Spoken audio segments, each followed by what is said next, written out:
Princat shqiptar kanë qenë të përçarë. Shpesh herë bënin luftë me njëri tjetrin dhe disa prej tyre ishin përgjegjës për bashkëpunimin me osmanët. Ishte era e parë në histori që dikush tentoi t'i bashkojë. U vendos që të formohej një federat arbre deri në çlirimin e plotë nga pushtuesi osman.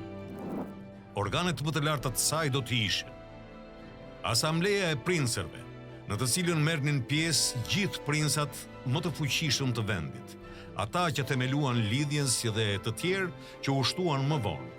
Ky organ u mblodh disa herë gjatë ekzistencës së lidhjes së Lezhës. Ata merrnin vendime madhore të beslidhjes. Gjergj Kastrioti do të shërbente si komandant i përgjithshëm i ushtrisë. Ky nuk kishte forca administrative mbi zotrimet e princave. Si pasojë, Skënderbeu u njoh si primus inter pares, i pari mes të barabartëve. Një organ tjetër ishte Këshilli i Lartë. Ai përbëhej nga diplomat, arktar dhe ushtarak. Në mbledhjet e Këshillit të Lartë diskutoheshin çështje të tjera diplomatike, ekonomike apo ushtarake. Ky këshill qëndronte pranë Kastriotit. Veç tyre u krijuan edhe disa organe të tjera administrative. Arka e përbashkët, drejtuar nga Andrea Suma, ku kontribuonin princat nga asambleja.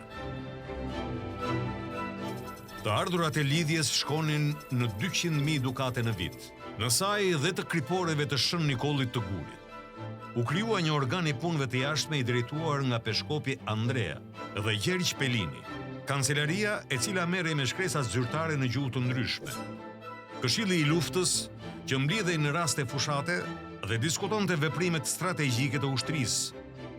Këtu merrnin pjesë vetëm gjeneralët dhe kryesohej nga Skënderbeu. Ushtria e përbashkët, kjo ndahej në gardën pretoriane të Skënderbeut, e përbërë nga kalorës elit. Rojat kufitare, të drejtuara nga Mosigolemi dhe rekrutët e mbledhur nga gjithë princat e tjerë që të rriteshin në rast lufte.